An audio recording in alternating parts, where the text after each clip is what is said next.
책 한 권을 좀 소개를 해드리면 산비라는 책이 있습니다. 산비. 우리가 알고 있는 그 매산, 산에 내리는 비, 산비라는 책이 있는데, 이 책은 제임스 오 프레이저라는 영국의 선교사님 이야기를 담은 책입니다.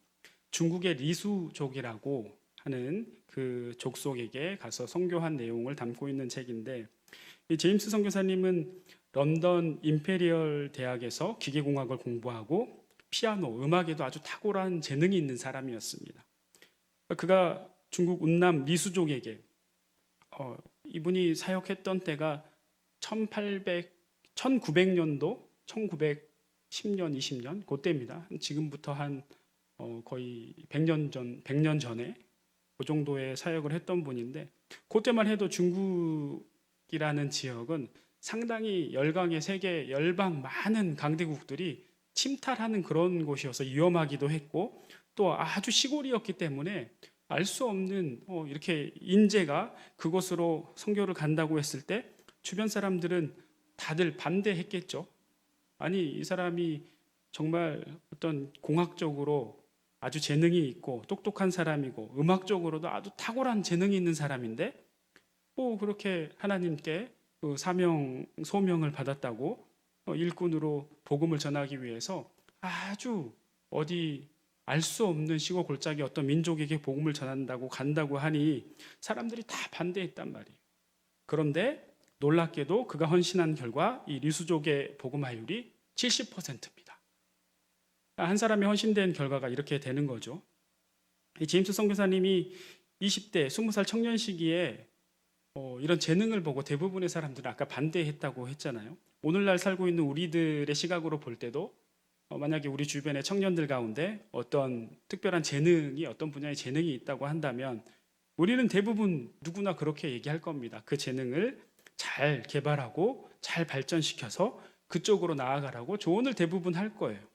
일반적으로 그런 조언이 틀린 이야기가 아니죠. 그렇게 하는 게 당연한지도 모르겠습니다. 그런데 어떤 재능 혹은 어떤 전공, 어떤 분야의 권위자가 되어서만 하나님의 영광을 나타내거나 그 자체가 어떤 인간의 존재 이유이거나 삶의 목적은 아니라는 것이죠. 당연히 잘하는 것을 더 발전시켜서 개발해서 그 분야에서 하나님의 영광을 드러내는 것도 잘하는 겁니다. 잘못하는 건 아니에요. 그런데 반대로 또 아무리 탁월한 재능이 있고 세상에서 우리가 볼 때는 그 분야로 나가서 더 많은 일들을, 많은 업적을 이룰 수 있을 것 같은 사람도 그런 일로 나가지 않고 자신이 사명을 가지고 하나님께 받은 소명으로 복음의 일에, 아주 순수 복음의 일, 어떤 기능적이고 아주 탁월한 어떤 이 시대에 맞는 그런 뭔가 막 이루는 그런 게 아니라 순수한 그냥 어떤 민족에게 가서 복음을 전하는 것 자체가 잘못된 게 아니라 하나님께서 보실 때는 너무나 아름다운 일이고, 한 민족을 이렇게 70%까지 복음화율에 이르게 하는 아주 정말 하나님께서 영광 받는 일이 될 수 있다라는 겁니다. 이 얘기를 왜 하냐면, 중요한 것은 우리가 인생에서 방향을 어떻게 잡고 기준을 어떻게 정의해서 삶을 살아내는가가 진짜 중요하다라는 겁니다. 이 산피라는 책의 한 부분을 발췌해서 읽어드리겠습니다. 화면에도 있습니다. 만일 우리의 주인이 오늘 돌아오셔서 수백만 명의 사람들이 복음을 듣지 않은 채로 있는 것을 보신다면, 그걸 보시며 우리에게 설명하라고 하신다면 우리가 어떤 설명을 드릴 수 있을지 나는 상상이 가지 않는다. 한 가지 내게 확실한 것은 현재 우리가 아무런 양심의 가책을 받지 않고서 선한 마음으로 하는 일상적인 변명이 그때에는 전적으로 부끄러운 일이 될 것이라는 것이다. 그러니까 지금은 나의 어떤 핑계들이 다 있지 않습니까? 이 글을 보고서 내가 복음으로 새 생명을 얻은 내가, 복음에 빚진 내가 과연 복음으로 살고 있는지 생각해 보게 됐습니다. 계속 코로나만 핑계대고 있는 내 자신을 발견하게 됩니다. 내가 삶의 기준을, 중심을 어디에 두고 있는가? 하나님께서 기뻐하실 일에는 관심이 없고, 혹시 세상에서 말하는 대로 자꾸 세상에 귀 기울이고 있는, 또 세상에서 말하는 대로 그 길로만 달려가고 있는 것은 아닌가? 살기에 급급해서 사는 게 힘드니까 하루하루 그렇게 살아가기 위해서 그렇게 살고 있지는 않은가? 책의 내용을 보고 그러한 생각들이 들었습니다. 우리가 올바른 삶의 중심을 잡고 살 수 있는 것, 이게 중요한 건데 올바른 삶의 중심을 잡는 기준은 아무리 생각해도 말씀밖에 없습니다. 하나님의 말씀밖에 없어요. 내 중심이 아니라 오직 주님이 중심되는 삶이 되려면 하나님의 말씀을 알아야 되고 말씀을 읽어야 되고 그 말씀이 나에게 어떻게 역사하시는지를 경험을 해야 되는 거죠. 특히 말씀 중에서도 이 레위기 말씀이 정말 중요합니다. 바로 우리가 어떤 마음으로 어떠한 생각으로 어떻게 하는 것을 하나님이 원하시는지를 말씀이 다 말해주지만 그중에 레위기가 그러한 하나님의 어떤 우리를 향한 마음을 가장 잘 알려주는 말씀이에요. 제가 레위기 첫 시간에도 말씀을 드렸었는데 유대인들이 자녀들을 교육할 때 성경을 처음 가르치는 성경이 레위기 말씀입니다. 왜냐하면 레위기 말씀이 너무나 중요하기 때문에 그래요. 레위기가 하나님이 어떤 분인지 하나님이 우리에게 바라시는 것이 무엇인지 그런 것들을 너무나 잘 보여줍니다. 우리가 하나님을 믿는 백성으로서 이 세상을 어떻게 살아가야 되는지를 레위기 말씀이 너무나 잘 가르쳐 주기 때문에 그렇게 처음으로 레위기를 가르치는 겁니다. 우리가 1장부터 5장까지는 제사 5가지 제사를 했고 그 위에 6장하고 7장 지난 시간에 1시간 했었는데 똑같이 5가지 제사를 말하는데 조금 다른 각도에서 제사장이 어떻게 해야 되는지 제사장이 어떤 위치에서 무엇을 하고 무엇을 하지 말아야 하는지를 6장하고 7장에서 말씀해 주고 있습니다. 지난 시간에는 번제 부분을 보면서 핵심적인 말씀이 불이 꺼지지 않게 하라. 그래서 그 불이 꺼지지 않게 하려면 오늘날 우리는 마가의 다락방에 임재하셔서 오늘날도 역사하고 계시는 그 성령 하나님이 우리 가운데 계속 역사하시도록 그렇게 우리가 해야 된다는 거죠. 그 불은 오늘날 우리에게 성령의 불이라고 말씀을 드렸습니다.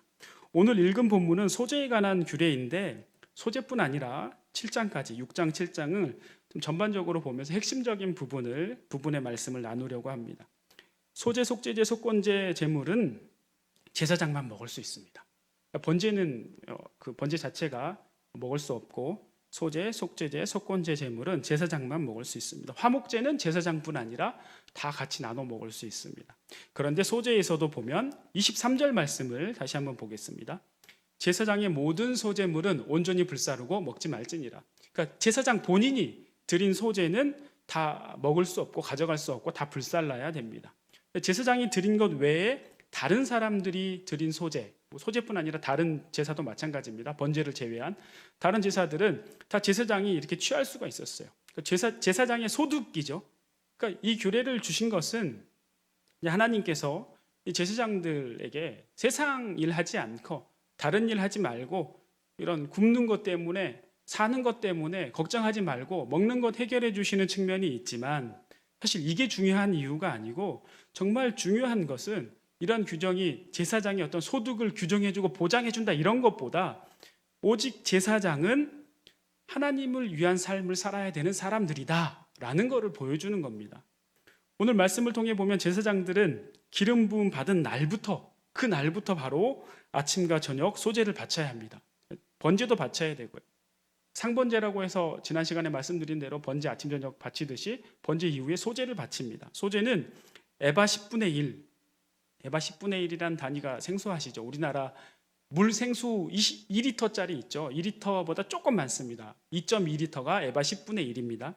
그거 절반을 그러니까 물로 치면 1.1리터 정도를 그 정도 양을 아침에 제사를 드리고 또 절반 에바 10분의 1의 절반 물로 치면은 1.1리터를 저녁에 또 그렇게 제사를 지냅니다. 그리고 지난 시간 말씀드린 대로 번제 때 내려온 그 불이 꺼지지 않게 번제뿐 아니라 모든 제사에 쓰겠죠. 그 불이 꺼지지 않게 계속 잘 지켜야 됩니다. 제사장들이 해야 되는 일이었어요. 제사장에 대한 하나님의 이런 명령이 어떤 의미가 담겨 있을지 한번 생각해 보셨습니까? 다른 것에 신경 쓰지 말고 제사장은 하나님과 지속된 관계를 유지해야 된다. 하나님과 교제가 끊어지면 안 된다라는 의미예요. 불이 꺼지면 안 되고 아침 저녁으로 계속 제사를 지내야 되고 이게 의미하는 바가 그거예요. 우리 주님과 우리 하나님과 교제가 끊어지면 안 된다. 세상 바라보면 안 되고 계속 주의 일을 하면서 주님과의 교제가 이어져야 된다라는 거죠. 하나님께서 내려주셨던 그 불이 성령 하나님이 되어 오늘날 우리에게 역사하시듯이 이제 그 제사라는 것은 우리가 제사를 지내지는 않지 않습니까? 우리가 다 왕같은 제사장이 되어서 제사장으로서의 삶을 살아내야 되는데 우리 삶의 이유도 목적도 방법도 다 하나님의 방법대로 오로지 다 하나님을 위한 삶을 우리가 살아야 된다라는 거예요. 제사장의 삶은 우리의 삶과 상관없는 삶이 아니라 오늘날 우리가 이 제사장의 삶이 어떠해야 되는지를 잘 알고 그 삶을 우리 삶에 반영해야 된다는 거죠. 말씀들 중에 아주 중요한 말씀들이 연속해서 나오는데요. 6장 18절 말씀을 보시면 아론 자손의 남자는 모두 이를 먹을지니 이는 여호와의 화제물 중에서 대대로 그들의 영원한 소득이 됨이라. 이를 만지는 자마다 거룩하리라. 또 25절 말씀을 보면 아론과 그의 아들들에게 말하여 이르라. 속죄제의 규례는 이러하니라. 속죄제 제물은 지극히 거룩하니 여호와 앞 번제물을 잡는 곳에서 그 속죄제 제물을 잡을 것이요. 27절 말씀. 그 고기에 접촉하는 모든 자는 거룩할 것이며 29절 말씀. 제사장인 남자는 모두 그것을 먹을지니 그것은 지극히 거룩하니라. 이 말씀들 쭉 보면 거룩이란 말이 계속 나온단 말이죠. 제사 자체가 거룩하다라는 뜻을 말하고 있고 제사장이 먹는 제사 음식도 거룩하다고 말씀을 하고 있습니다. 계속 거룩을 강조하고 있어요. 그리고 그 제물과 접촉하는 자들 또한 거룩해야 된다고 또 말씀을 하고 있어요.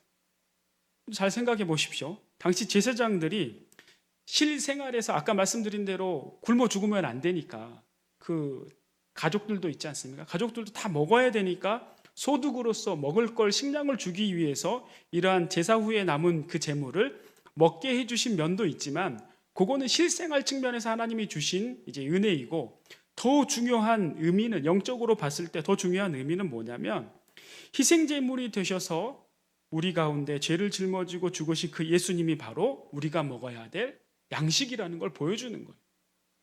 안 믿는 사람들이 이 부분만 딱 얘기 들으면 기독교인들을 이상하게 보겠죠. 기독교인들은 예수님을 양식으로 먹어야 된단다 이렇게 말하면 근데 제사장들이 구약시대에 계속 보여준 게 그거예요. 우리의 죄를 대신해서 죽으신 그 예수님을 바로 우리가 먹어야 된다는 걸 이 제사의 제물을 먹으면서 보여준 겁니다. 우리에게 매일 일용할 양식으로 주시는 영적인 양식이 바로 예수님이라는 거죠. 예수님의 살과 피를 날마다 먹어야 하는 영적 양식이라는 말씀입니다. 그것을 상징적으로 의미를 담아서 하는 의식이 바로 우리가 성찬식 아닙니까? 성찬식이죠. 그러니까 영적인 양식으로서 우리가 매일 먹어야 되는데 성찬식을 매일 하지는 않는단 말이에요. 그렇다고 구약시대처럼 우리가 제사를 지내서 제사 음식을 또 매일 먹는 것도 아니에요. 그럼 어떻게 매일마다 영적인 양식을 먹을 수 있나? 어떻게 거룩한 제물, 그 거룩한 제물과 같이 여기서 말하는 대로 그 제물을 먹으면 또 거룩해져야 되는데 거룩해지기 위해서 제물을 먹어야 돼, 영적인 양식을 먹어야 되겠는데 어떻게 할 수가 있나? 다 아는 거, 이 정답을 다 알고 계세요. 간단하죠? 거룩하신 그 예수님이 이 안에 계시면 돼요. 거룩하신 예수님이 내 중심에 내 주인 돼서 계시면 돼요. 내가 주인이 아니라 내 중심에 내가 있는 게 아니라 예수님이 내 안에 계셔서 왜냐하면 우리는 아무리 모든 방법과 수단을 동원해도 우리 자체로는 거룩하게 될 수가 없습니다. 아무리 우리가 이 세상에서 가장 착하고 선한 사람도 깨끗한 사람도 거룩할 수가 없어요. 예수님이 이 안에 계셔야 우리가 거룩해질 수 있기 때문에 그 예수님이 여기 계셔야 되는 거예요. 내 중심이 아니라 예수님이 주인 되어 중심이 되는 것. 그러면 거룩한 제물을 먹는 것과 마찬가지죠. 제사장이 제물을 매일 먹어야 하듯이 우리도 그 영적인 양식을 먹어야 하는데 예수님과 동행하며 날마다 예수님과 교제하는 삶을 살아야 된다는 얘기입니다. 다시 정리를 하면 구약시대 제사장들이 하나님과 교제함이 끊임없이 세상 보지 않고 하나님의 일에 집중해야 되는 그 제사장들이 그 제사의 음식을 먹은 것처럼 오늘날 우리는 다 왕같은 제사장으로서 제사의 음식은 안 먹지만 영적인 양식을 먹어야 되고 그 영적인 양식을 먹는다는 의미는 예수님을 이 안에 모시고 그 예수님과 동행하며 날마다 예수님과 교제하는 삶을 살아야 한다는 겁니다. 주일날 예배 한 번 드린 것으로 일주일 살려고 하면 안 됩니다. 과거에 받은 큰 은혜가 있었어도 그 큰 은혜 가지고 평생을 살아갈 수가 없는 거죠. 언젠가 수년 전에 성경 통독 한 번 한 것으로 그걸로 몇 년을 살 수는 없습니다. 몇 번 통독한 것이 중요한 게 아니고 성경 양을 많이 읽는 게 중요한 게 아니라 날마다 말씀을 보고 날마다 기도하고 그렇게 주님과 내가 직접적인 교제가 날마다 있어야 되는 게 중요하다는 얘기입니다. 날마다 주님과 교제하여 새로운 은혜를 경험하는 것이 너무나 중요해요. 과거의 은혜도 중요하죠. 그 은혜의 경험으로 인해서 내가 침체되고 또 시험에 들었을 때 그 은혜의 경험을 밑바탕으로 다시 회복하는 계기가 되긴 합니다. 그런데 그 과거의 은혜를 잡고 그 은혜만 가지고는 계속 살 수가 없다는 거죠. 날마다 새로운 영적 양식을 공급받아야 되는데 말씀을 통해서 기도를 통해서 주님과 교제하면서 새로운 은혜를 경험해야 된다는 거예요. 우리 성도님들 모두가 그렇게 날마다 기도로 말씀으로 새로운 은혜를 경험하는 성도님들 되기를 축복합니다. 6장에 피 묻어 부정하게 된 것, 그리고 또 7장에 피를 먹지 말라라는 내용들이 나오는데 이러한 내용들은 레위기 11장 이후에 또 나옵니다. 그래서 그때 그 부분은 자세히 함께 보도록 하고, 오늘 말씀은 6장 7장에서 하나님께서 제사장들에게 주시는 각 제사에 대한 규례지만 아까 말씀드린 대로 오늘날 우리에게 주시는 말씀이에요. 왕 같은 제사장들인 우리는 이제 내 삶의 중심의 삶이 아니라 나를 위한 삶이 아니라 제물 되어주신 그리스도의 피와 살을 먹는 제사장의 삶이 되어야 됩니다. 그리고 거룩하고 거룩하신 예수님을 닮아가는 삶, 성화라고 하죠. 성화의 삶을 살아야 됩니다. 말씀과 기도로 주님과 교제가 끊임이 없는, 그래서 거룩한 삶이, 성화의 삶이 우리 성도님들 가운데 그렇게 이루어지기를 소망합니다. 마지막으로 조지 밀러 목사님 얘기를 좀 하고 마치려고 합니다. 조지 밀러 목사님 얘기 많이 들어보셨죠? 저 어렸을 때 조지 밀러의 5만 번 기도 응답받은 기도 비밀 뭐 이런 책이 있어가지고 와 5만 번이나 응답받았, 나도 이렇게 응답받아야지 하고 책을 막 읽었던 기억이 납니다. 5만 번이나 응답받은 기도의 사람으로 유명한 분인데, 이 조지 밀러 목사님은 기도뿐 아니라 말씀의 사람으로도 사실 되게 유명한 분입니다. 성경을 백독한 후에 이런 글을, 이분이 이런 말을 했는데, 한번 이 말 남긴 걸 한번 보시면, 나는 하나님의 말씀을 충분히 읽지 않은 날은 잃어버린 날로 간주했다. 친구들은 자주 나는 할 일도 많고 만날 사람도 많아서 성경 연구할 시간이 없어 라고 말하곤 한다. 그러나 나보다 할 일이 많은 사람은 별로 많지 않을 것이다. 왜냐하면 이 조지 밀러 목사님은 1200명 되는 교회에 목회도 하고 있었고 5개의 고아원을 운영하고 있었고 아이들과 함께 시간을 그렇게 보내는 시간이 많았어요. 출판사도 운영하고 있었어요. 그래서 성경하고 복음을 담은 책들을 많이 출판해서 많은 사람들에게 복음을 전했어요. 그리고 4년 동안 막 약 3만 통 이상의 편지를 거의 직접 써가지고 사람들을 위로하고 신앙 상담을 했습니다. 얘기만 들어도 엄청 바쁘게 산 것 같죠? 근데 본인의 말대로 이분보다 더 바쁜 삶을 사는 분은 별로 없을 것 같아요. 그런데도 날마다 가장 우선해서 이분이 했던 건 말씀과 기도라는 거죠. 그렇게 바쁘고 할 일 많았던 사람인데 그가 이렇게 말을 합니다. 나는 매일 하나님 그리고 말씀과 상당한 시간을 보내기 전에는 결코 다른 일을 시작하지 않는 것을 규칙으로 삼았다. 오늘 본문 말씀으로 말하자면 오늘날의 제사장의 삶을 철저하게 지키며 살았던 거죠. 하나님과의 교제, 날마다 제사하고 날마다 그 고기를 먹고 불이 꺼지지 않게 지키고 그 삶을 오늘날의 신앙의 방법으로 살아낸 분이라는 거예요.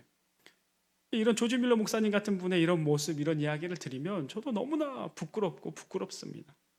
오늘 하나님은 죄인인 우리를 불러주시고 또 거듭나게 하시고 회심하게 하시고 신앙을 갖게 해주셨어요.